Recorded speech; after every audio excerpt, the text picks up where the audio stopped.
ආයිබෝවන් දුවල පුතාලා හැමෝටම වෙනද වගේම අදත් මම ඔයගොල්ලන්ට ගේන්නේ උපදේශ මාලාවක් අන්තර්ගත පොඩි විනාඩි 5ක 10ක කුඩා වැඩසටහනක් කෙටි වැඩසටහනක් පොඩි කාලයක් දාලා ඔයගොල්ලන්ට සම්බන්ධ වෙලා මේක බලලා ඔයගොල්ලන්ගේ ජීවිතේට පාඩම් කරන කාලේ හොඳට කාර්යක්ෂමව ගත කරන්න මේක යොදා ගන්න පුළුවන් වෙයි කියලා මම විශ්වාස කරනවා. ඉතින් මතක තියාගන්න අද වෙනද වගේම මම වෛද්‍ය දුලින් ධර්මරත්න ඔයගොල්ලෝ හමුවට එන්නේ ජය විජය සිසු සවිය අධ්‍යාපනික සත්කාරයේ Higher Education Sri Lanka online academic යටතේ. මතක තියාගන්න අද අපි කතා කරන්නේ ඔයගොල්ලෝ පාඩම් කරන්න ලෑස්ති වෙලා ඕගොල්ලෝ පාඩම් කරන තැන මම යෝජනා කරනවා පොත් මේසයක ඉඳලා පුටුවක් තියාගෙන පුටුවේ වාඩි වෙලා පාඩම් කරන්න වඩා උචිතයි කියලා. ඉතින් ඒක මම යෝජනා කරනවා පාඩම් කරන ස්ථානයේ බොහොම අයිඩියල් විදියට ක්‍රමානුකූල විදියට ඕගොල්ලෝගේ පාඩම් මතක හිටින විදියට කාර්යක්ෂම පාඩම් කරන්න සකසා ගන්න කොහොමද කියලා තමයි අද අපි කතා කරන්නේ. ඉතින් වෙනද වගේම කියන්න ඕනේ පාඩම් කරනකොට පළවෙනි නීතිය තමයි වාඩි වෙලා පාඩම් කරන්න පුළුවන් තරම්. මේසෙක වාඩි වෙලා පාඩම් කරන්න ඉරියව් මාරු කරලා පොඩ්ඩක් එහා මෙහා ඇවිදලා පාඩම් කරන්න කමක් නැහැ. නමුත් මතක තියාගන්න කවදාවත් ඇඳේ ඉඳන් පාඩම් කරන්න යන්න එපා. මම වෙනදත් ඕක මතක් කරන ඕගොල්ලන්ට හැමදාම වගේ ඕක මතක් කරනවා. ඉතින් ඇඳේ ඉඳන් පාඩම් කරන්න යන්න එපා.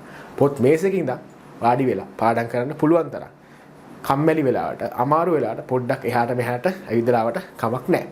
දෙවෙනි එක පාඩම් කරන පොත් මේසෙ අපි සකසා ගන්න ඕනේ විවෘත ජනේලයක් නැත්තම් පිටත පේන විදිහට ජනේලයක් ඉස්සර අපිට මේසෙ සකසා ගන්න පුළුවන් නම් වඩාත් උචිතයි. ඉතින් මේ අවස්ථාව තියෙනවා නම් ඒක නොකර ඉන්න එපා. ඒ වගේම මම දැකලා තියෙනවා ගොඩක් වැරදි උපදෙස්. පාඩම් කරන මේසෙ දැක්කන පින්තූර ඒ වගේ වැරදි උපදෙස් මේ විදිහට සකසා ගන්න කියලා හැමතැනම හුවමාරු වෙනවා. ඒකයි මම හිතුවේ මේ වගේ වැඩසටහනක් කරලා ඔයගොල්ලන්ට සහයෝගයක් දෙන්න. මොකද අපි පාඩම් කරන මේසෙ අපි සකසා ගන්න ඕනේ පුළුවන් තරම් නිර්වුල් විදියට පුළුවන් තරම් විවෘත විදියට සහ නිර්වුල් විදියට. මොකද පාඩම් කරන දේ ફોකස් කරලා අපේ ඔළුවට දාගන්න විවෘත මනසකුත් අපි තියාගන්න ඕනේ. පාඩම් කරන මේසෙ අවුල් වෙලා තියෙනවා නම් එතනින්ම පාඩමත් අවුල් වෙනවා. ඒක හොඳට මතක තියාගන්න ඕනේ. පිරිසිදුව පිළිවෙලට පාඩම් කරන මේසෙ පුළුවන් තරම් දේවල් ඉවත් කරලා ඒ Tamanට අත්‍යවශ්‍ය දේ පමණක් මේසෙට රැගෙන આવොත් බොහොම වටිනවා කියලා මම යෝජනා කරනවා. ඉතින් මතක තියාගන්න. පාඩම් කරන මේසෙ විවෘත ජනේලයක් ගාව තියාගන්න පුළුවන් නම් ගොඩක් උචිතයි. මොකද මම වෙනද කියනවා වගේම එතන තිබ්බොත් බ්ලයින්ඩ් වෝල් එකක් ඉස්සරහා බිත්තියක් නම් තියෙන්නේ. කොළ ආලෝක බිත්තියක් වගේ දෙයක් තියාගෙන ඉන්නවා නම් අපේ මනසට ක්‍රියාත්මක වෙන පොඩි බැරියර් එකක් වගේ ගතියක්. බාධකයක්. ඉතින් ඒක එච්චර හොඳ දෙයක් නෙමෙයි. ඔයගොල්ලෝගේ බිත්තියේ සටහන් කරගන්න ඕන නම් සටහන් අලවන්න ඕන නම් වෙනත් බිත්තියක් පාවිච්චි කරලා කමක් නැහැ. නමුත් පාඩම් කරන මේසෙ තියෙන තැන ඒ වගේ දේවල් තියෙන්න හොඳ නැහැ. ඉතින් ඊට පස්සේ මතක තියාගන්න පාඩම් කරනකොට ඕගොල්ලෝ හොඳට ආලෝකමත් විදියට ඒ ස්ථානය සකසා ගන්න ඕනේ. මම දැකලා තියෙනවා පාඩම් කරන යෝජනා කරනවා රැයට එහෙම ටේබල් ලැම්ප් එකක් දාලා. ටේබල් ලැම්ප් එකක් දාලා පාඩම් කරාම වෙන්නේ පුතාලා පාඩම් කරන පොතට ලැම්ප් එක දැම්මත් තමන්ගේ මූණට ලැම්ප් එක තියාගත්තත් ආලෝකේ මදි අපිට පාඩම් කරන්න. හොඳට ආලෝකමත් කරලා පුළුවන් තරම් ලයිට් එකක් දෙකක් පාවිච්චි කරලා කාමරේ ආලෝකමත් කරගන්න පුළුවන් නම් ඕගොල්ලෝගේ මනසේ හයිපොතැලමස් එක නිදිමත ඇති කරන ස්ථානයේ උද්දීපනයක් සිද්ධ වෙනවා. නැත්තම් වෙන්නේ අන්ධකාරයට හුරු වෙලා හයිපොතැලමස් එකෙන් පණිවිඩයක් ගෙවලා ඔයාලට නිදිමත ඇති කරනවා. ඒක විද්‍යාත්මක දෙයක්. ඉතින් ඒක ගැන පැහැදිලි කරන්න ඕනේ මූලික.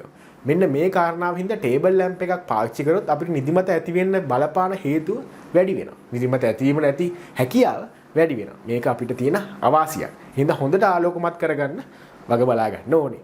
ඊට පස්සේ මේ ටේබල් එක හොඳට පිළිවෙලට තියාගත්තට පස්සේ අපිට අත්‍යවශ්‍ය පාඩම් කරන පොත් පැන්සල් ටික ඒ වගේම පේපර්ස් ටිකක් ගේනවනම් ඒ ටික වතුර බෝතලයක් කෝප්පයක් ඒ ටික තියාගත්තම හොඳටම ප්‍රමාණවත්. හොඳට ආලෝකමත් වෙන තැනක් පිළිවෙලට සකසාගත් මේසයක් විවෘත ජනේලයක් වගේ තැනකින් නම් පාඩම් කරන්න පුළුවන් නම් අනිත් එක පුළුවන් නම් ෆෑන් එකක් දාගෙන ශරීර අපහසුාවක් නැතුව හුලං වැදෙන තැනක හරි ඉඳලා ওই වැඩේ කරගන්න. පාඩම කරගන්න. මොකද බාහිරින් ඇතිවන අපහසුතාව අවම වෙනකොට මනස ක්‍රමානුකූලව ව්‍යාකූලත්වයකින් තොරව ફોකස් කරලා ලස්සන්ට අපේ සබ්ජෙක්ට් මැටර් එක පාඩම් කරන විෂය කරුණු ටික ඔළුවට දාගන්න පුළුවන්. මේ ආකාරයෙන් ලස්සන්ට පාඩම ඉස්සරහට ගෙනියන්න පුළුවන්. හරි. ඉතින් එහෙනම් පාඩම් කරන මේසෙ කොහොමද සකසා ගන්න? හරියට පාඩමක් කරන්න කොහොමද ඔළුවට පිරිසිදු විදියට මේසෙ සකසා ගන්න ව්‍යාකූලත්වයෙන් තොරව පාඩම ඔළුවට දාගන්නේ කොහොමද කියලා අපි මේ වැඩසටහන කතා කරා. කෙටි වැඩසටහනක්. මේ වගේම තවත් උපදේශාත්මක වැඩසටහන් ඔයගොල්ලන්ට බලන්න අවශ්‍ය නම් අපිත් එක්ක රැඳිලා ඉන්න අපේ YouTube channel එක subscribe කරන්න, follow කරලා අනිත් අයට share කරන්න. ඉතින් Higher Education Sri Lanka Facebook page එක follow කරන්න පුළුවන්.